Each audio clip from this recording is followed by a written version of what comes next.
लगन के मातल दुल्हा गइले कवले जिया हो। होई गइले सुभवा से भेंट लगन के मातल दुल्हा गइले कवले जिया हो।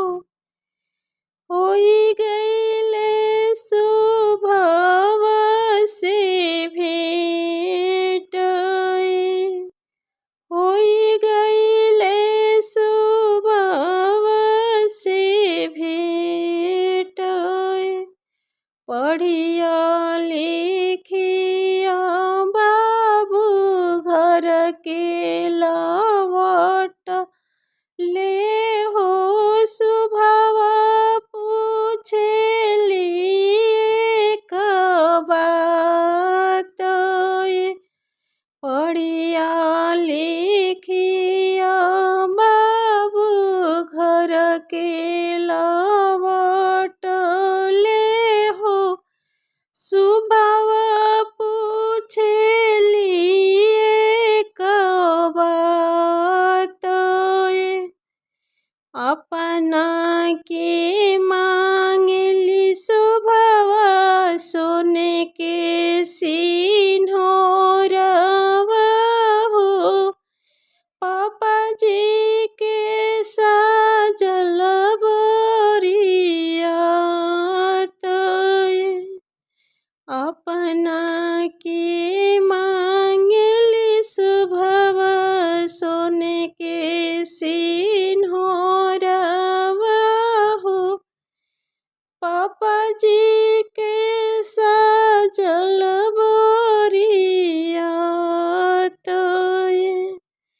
इतना बचन दुल्हा सुनहि ना पवले हो। लवटी के घरे चली जसुए लवटी के घरवा चली जसुए जब बाबू पहुँचेले घरवा आंगनवा हो।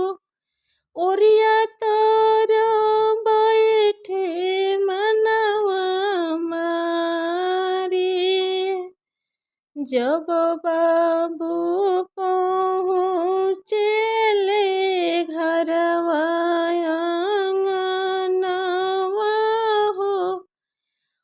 ओरिया तर बैठे मनवा मारी अपना रसोइया घर से अम्मा निकलली हो।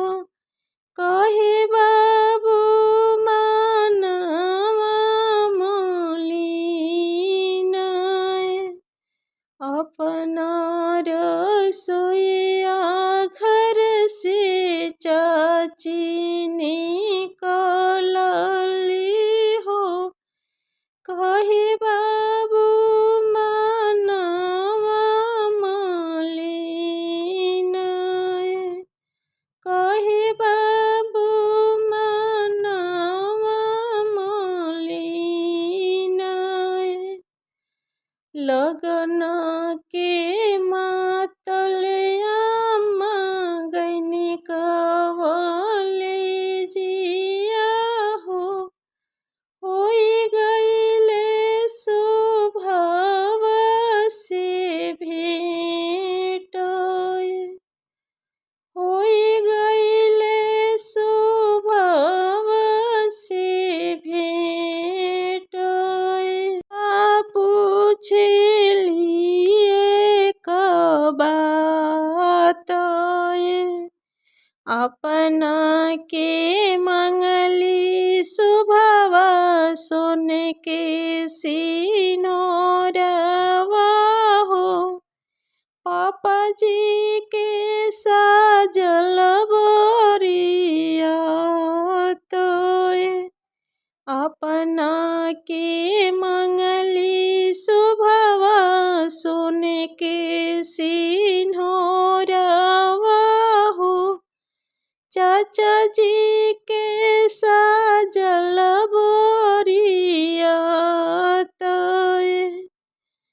पटहेरवा घर से किनबा बाबू सोने के सिंहोरवा हो पापा तोरो सजी है बरियातोए